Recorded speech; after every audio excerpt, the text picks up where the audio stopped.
Basi nafikiri kwanza kabisa ni kuwakaribisha waandishi wa habari kwamba karibuni kwa matangazo haya, na vile vile kuwakaribisha wakaaji wote wa Baringo County na Kenya kwa jumla, wale ambao wanatufuatilia. Tuko hapa na Mheshimiwa Tochib, mjumbe mwakilishi wa kata wa wodi ya Tengesi.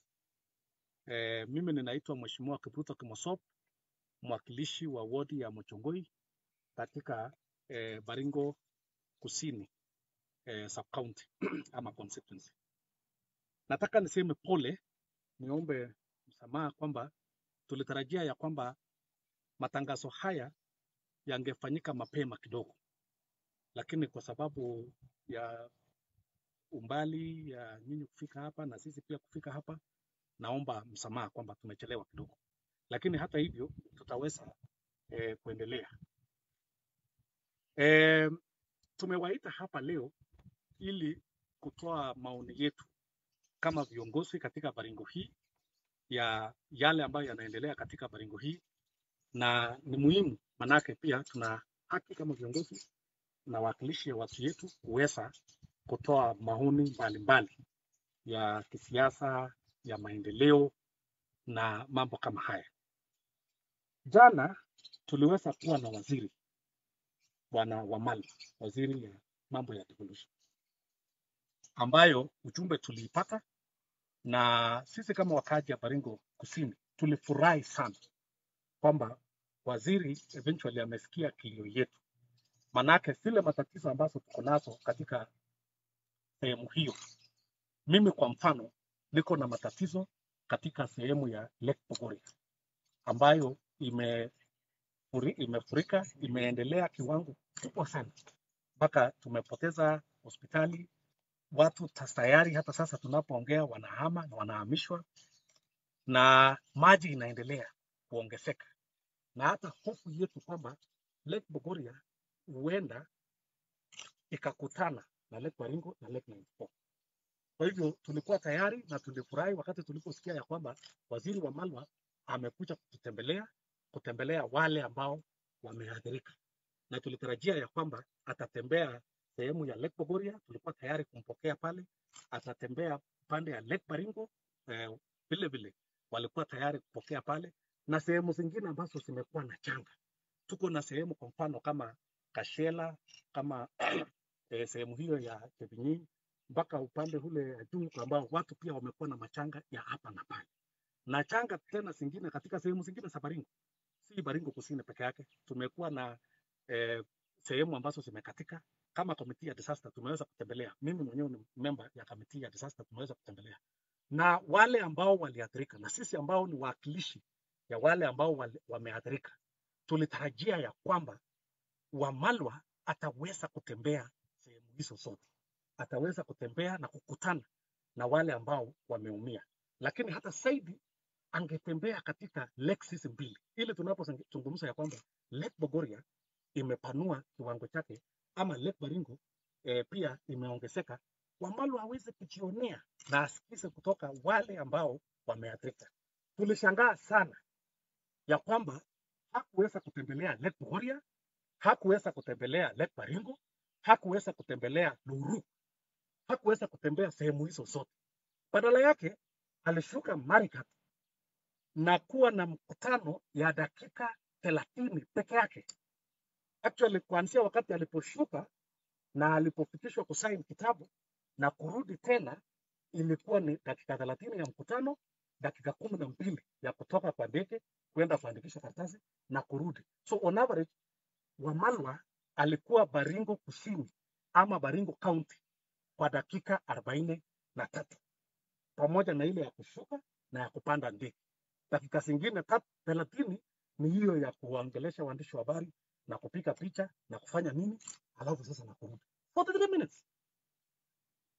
43 minutes in Baringo alone. Sasa sisi tukaambiwa, unajua waziri ako na kazi kubwa. Sisi kule Lake Bogoria kwangu tulikuwa tayari tumejiandaa kupokea waziri devolution, na tulisukuma sana. Mimi kama MCA ya sehemu hiyo, wakati nilikatabishwa sana, na wakati nilisikia kwamba hataweza kutembea Lake Bogoria, nilikatabishwa sana, manake nilishangaa Sasa atapelekea president ya jamhuri hii ujumbe gani? Atamwambia nini? Like now, for our president of this country, he's a cabinet minister. Kama atakuwa kwa cabinet minister, cabinet meeting, atasema aliona nini? Aliona Lake Baringo, aliona Lake Bogoria, aliona Lake 94, aliona barabara ile imekatika Kashela for 43 minutes. Alafu sasa baada sisi tulifikiria anaenda mkutano kubwa na anaenda shughuli nyingine kubwa ambayo imetokea, baadaye tukaambiwa kumbe alitoka pale na kuenda mkutano ya kisiasa Kabarak. Na hiyo mkutano ya kisiasa ambayo ilikuwa Kabarak ikachukua masaa matano. Ona pale ameshuka kwa style, amepokelewa na Gideon kwa style, wameenda mkutano pamoja na kina Wamalwa na ile kundi yao kubwa ya kuongelelea siasa ya KANU, jinsi ya kufufua KANU, jinsi ya kufanya KANU ikuwe na mwelekeo na mambo kama hiyo. Hiyo hatuna shida. Hatuna shida na Wamalwa kwenda popote baada ya kufanya kazi yake. Lakini surely kusacrifice kazi ambayo imekuleta ndio upewe ndege, ndio upewe ruhusa kuweza kutembea kama waziri, ilikuwa ni kwa sababu unatembea Baringo kwenda kuona wale ambao wameumia. Badala yake unatuchezea karata. Unatuchezea karata. Unakuja dakika kidogo, alafu kumbe mkutano kamili ni hii mkutano ilikuwa Kabarak. What are the flags that are in Kabarak or the emergency that was in Kabarak? Why didn't you even split the 5 hours? Upee Gideon masaa mawili, utupee masaa mawili. Na isitoshe ulikuwa na ndege. Utembee hiyo sehemu yote, tuweze kukueleza vile imefanyika. Na mimi nataka niseme, tangu shida hii itokee kwa Lake Bogoria, hatujapata minister wa Malwa ama minister yote ya national government ambaye ametutembelea kuja kuona ile shida imefanyika. Tumekuwa na shida mpaka hata taraja inakuwa swept away. Hatujaona hawa. Mimi wakati nilipata hii ujumbe usiku ya kuamkia, nilijaribu kupembeleza sana county commissioner na sub county commissioner na hawa viongozi wengine ya kwamba Wamalwa atafute nafasi aweze kutembea pale. Manake ukiweza kuona, sisi kama viongozi tunajuanga, kiongozi akiweza kuona ile matatizo watu yako wako nayo, itakuwa ni rahisi sana kupata suluhisho. Itakuwa ni rahisi hata yeye mwenyewe afili wakati anapeleka kwa cabinet. So hiyo ndio hasira ambayo mimi niko nayo ama tuko nayo kwa Wamalwa, ya kwamba haukutufanyia haki kwa vile ulivyofanya. Wakati mwingine tunaomba urudi utembelee wale ambao wameathirika. Tunataka tukuone Lake Bogoria, tunataka tukuone Lake Baringo, tunataka tukuone sehemu zote ambazo zimeathirika Baringo. Na Baringo isikuwe ni sehemu ya kutumika ili upate nafasi ya kuja kuzunguka ukifanya siasa zako. Pana. Na hata by the way, president ya jamhuri ametuambia tuachane na siasa kwa sahihi. Tusaidie watu, tusaidie wananchi. So hii siasa yote ya kwenda kusema umekuja alafu umeenda umepeana assurance, tumeona hapo kwa magazeti ya leo, nimeona Wamalwa amekuwa quoted sana kwamba yeye aliashua kitu ni kwamba tunafufua Fort Kenya, ndio sasa Waluya waingie Fort Kenya. Sasa for 5 hours when you give the victims of floods, you had no opportunity to visit all the areas affected by floods. And you only gave us 43 minutes. So nafikiri hiyo ndio kenye tumewaitia hapa leo. Nimeona wengine wakisema ni kama sisi tunaita mkutano huu kuweza kukasirikia Wamalwa, na labda tukikasirikia Wamalwa hata tusaidia tena. Ijulikane ya kwamba Baringo Kusini wako sehemu ya Kenya pia. Sisi ni part and parcel of this country. Wakati minister anatutembelea, tuko na haki kuambia minister, you visit the victims, you visit the flood-prone areas, uweze kujionea mwenyewe. Si kwamba ni favor, you are the minister of the Republic of Kenya, my friend. And you cannot cheat the president of this country that you have gone to see the flood victims in those areas, and instead you just make a technical appearance. You know, technical appearances are normally for very lazy people, for agendas that are not very serious agendas. Even in parliaments and even in assemblies, people who are very lazy will just make a technical appearance, sign. Because the only thing that I think Wamalwa came to Baringo was just to come and sign the visitors book and go back. And now I'm seeing reports here saying that Wamalwa, visited the flood victims, he empathized with them, when the truth of the matter is he was unable to be even in one spot. Na ukitumia helicopter haingechukua hata dakika 5 kufika Lake Bogoria. haingechukua hata dakika 5 kufika Lake Baringo, haingechukua hata dakika 5 kufika Luru, haingechukua dakika 10 kufika Kashela uweze kuona mahali barabara imekatika, haingechukua hiyo muda yote. Lakini kwa sababu yako haikuwa kutusaidia, yako haikuwa kuja kuona ile shida tuko nayo, yako ilikuwa kuja kupanga siasa ya Gideon na KANU na stori yenu ya Atwoli, ukafanya kazi yetu ikuwe ni kama ni AOP. Sisi hatutaogopa kukuambia.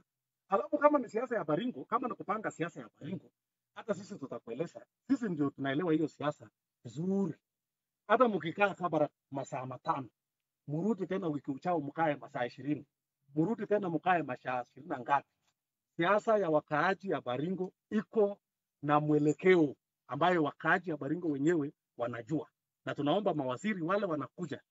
Naambiwa jana kwa mkutano ya hiyo dakika 43 alitaja ya salamu ya Gideon karibu mara 7 times in 30 minutes of a meeting, trying to say the senator cares for you, or he greets you, or he does these kind of things. We have no problem with your succession politics, with your arrangements. You go ahead, but surely don't make the problems that we have and you will be as the substantive minister in charge of these matters, and then make your succession politics the bigger part of the agenda and of the reason why you came here. And we sympathize with most of these cabinet secretaries nowadays.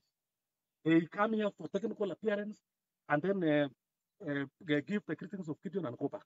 Technical appearance and go back. Technical appearance and go back. Hatukatai maendeleo na hatukatai kukaribisha mawaziri popote katika Baringo.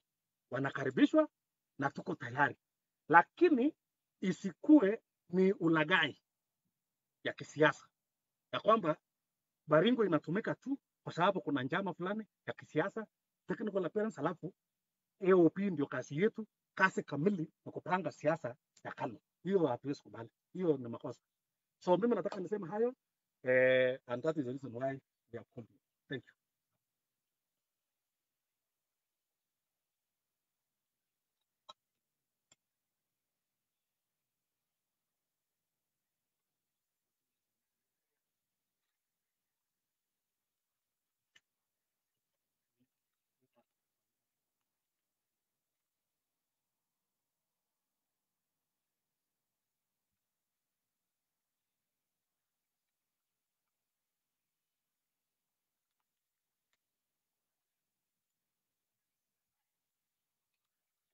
Okay, thank you very much. Thank you very much. Waandishi wa habari pamoja na journalists who have come to give us a coverage on this press conference, which we appreciate. And we want to apologize also for our followers on Facebook and those who have been waiting to hear this much publicized press statement. And my name is Silas Tochim. I represent the ward of Tenges. And here we basically we are here to highlight the plight of the people of Baringo South, and also to criticize and to condemn the shady and unpreparedness of the visit of the CS yesterday. Kwanza ningependa kusema ya kwamba sisi hatufanyi siasa ya kuchochea mtu ama kuharibia watu kazi yao, lakini sisi kama viongozi ambao tumechaguliwa tunatoa makosa mahali haki haijatendwa. Kwa ile lugha nyingine inaitwa we are oversight. Na kwa kuanzia na kuongezea vile mwenzangu Mheshimiwa Kumaso amesema, Baringo South imekuwa na changa.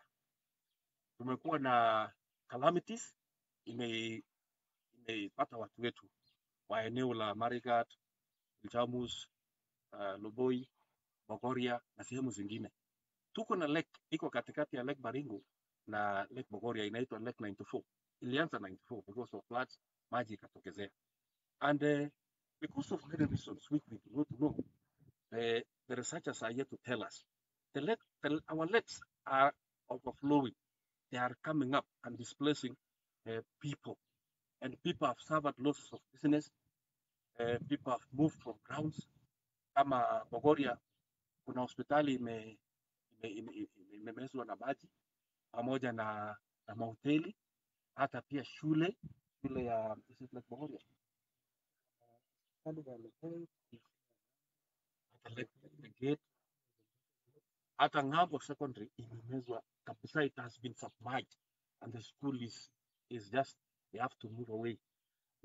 Pia Lake Bogoria, Lake Baringo, there are hotels which have been submerged, like the block hotels ambayo ilikuwa ni ya county imemezwa.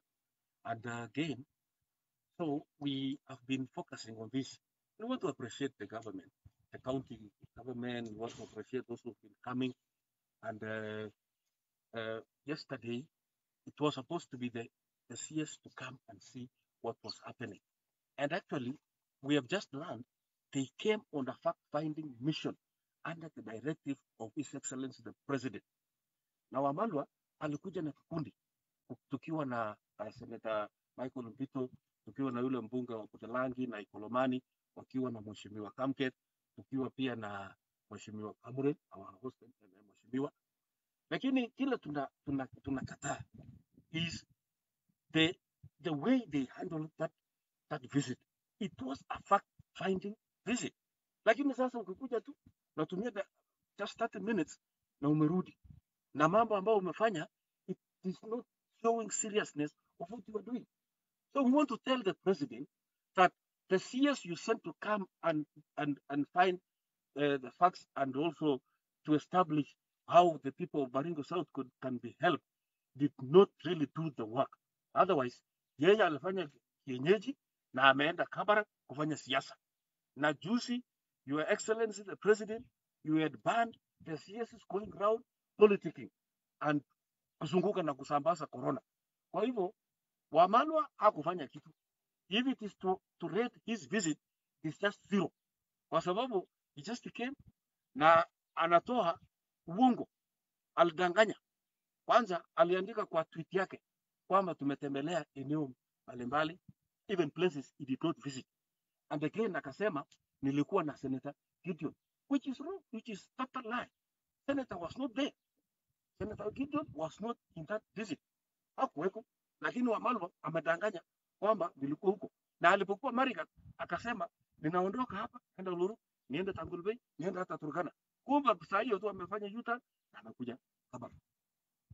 So that is one thing we want to confirm, that Mheshimiwa Wamalwa did not come actually, but he just used that opportunity to go Kabarak. I want to address Senator Gideon that he is not really serious on what these people are undergoing. The people of Baringo South have been suffering. The people of Baringo North have been suffering due to cattle rustling. But Senator has never been visiting. Watu wanaumia hakuja. Alafu yeye anakaa Kabarak, anatuma Wamalwa, anaenda Baringo, alafu anatumia dakika chache na amerudi. Alafu yeye mwenyewe anasema nimehost watu kutoka Western. Who is very important, Senator Gideon? Is it the delegation from Western or your people of Baringo? Watu wa Baringo ndio wanakupigia kura. Watu ya Western wanakuja kukudanganya, alafu wapatie pesa. Which is okay, patia wao pesa yao. Ama hiyo pesa, alafu watakusaidia.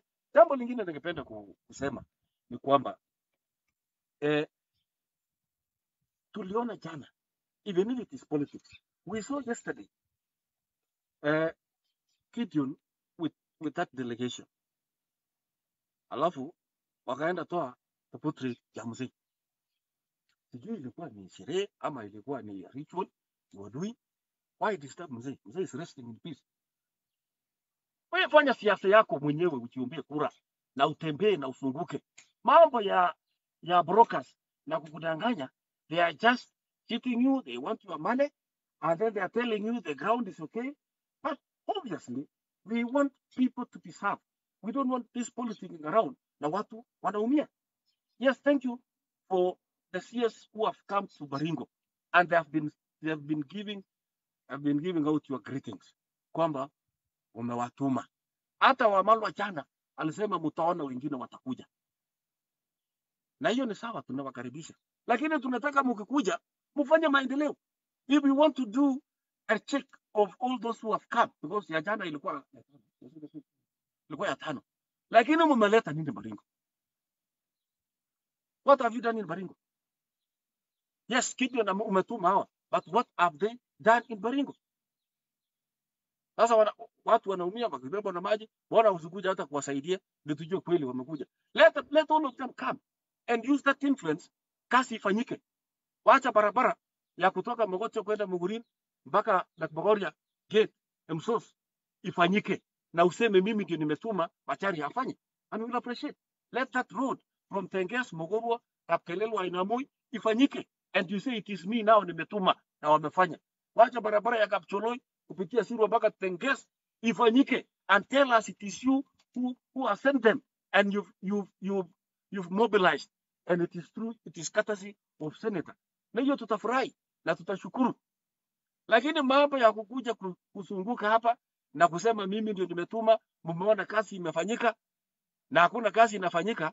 We are watching that and we are seeing that from far. Interestingly, jana tumesikia on a viral message imesunguka all over kutoka kwa Kutunyi, na leo imeandikwa na gazeti ya Nation kwamba kumbe Wakalenjin wale wanavutwa ni kwa sababu ya Gideon. Kumbe Gideon ndiye amekuwa akisukuma watu all Kalenjins wale wako senior positions wavutwe.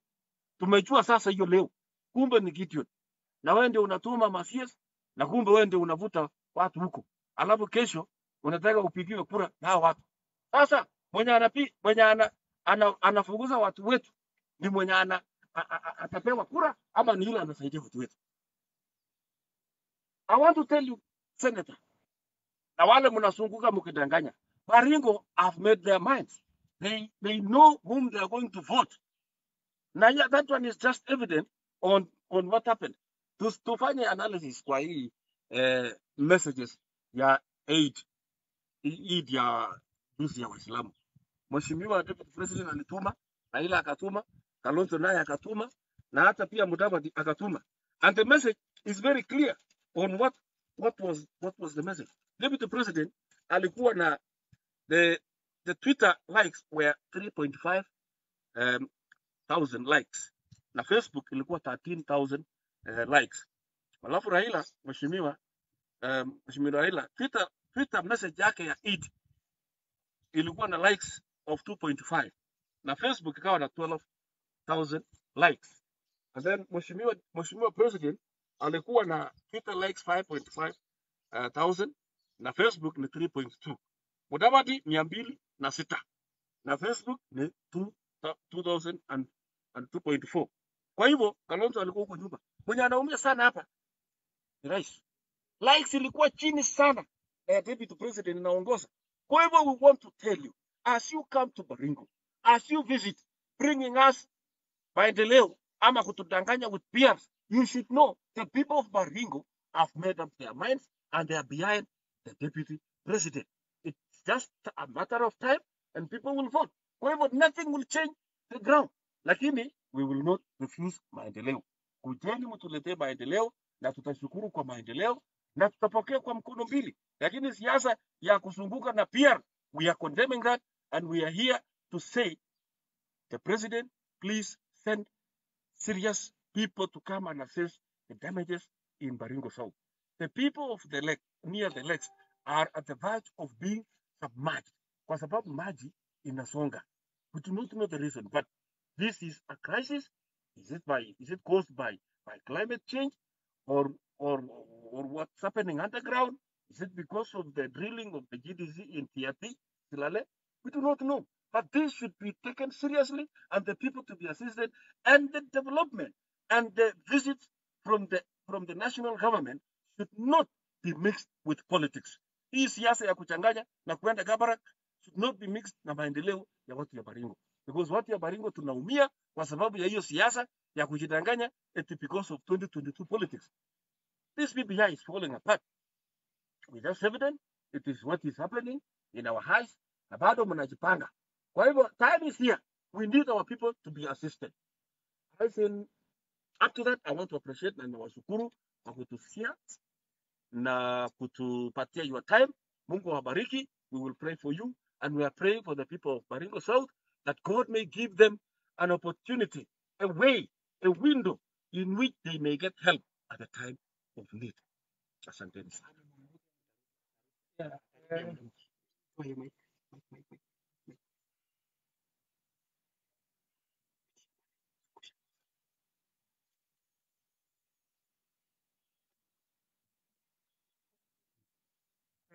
Two more points is that cabinet secretaries, including Wamalwa, by law, are civil servants. They are not politicians. The constitution that we passed as a country in 2010 excluded the cabinet from the politics of the day.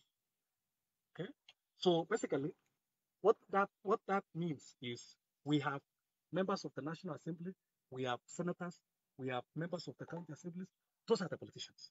Those are the politicians with the right to engage in the politics of the day.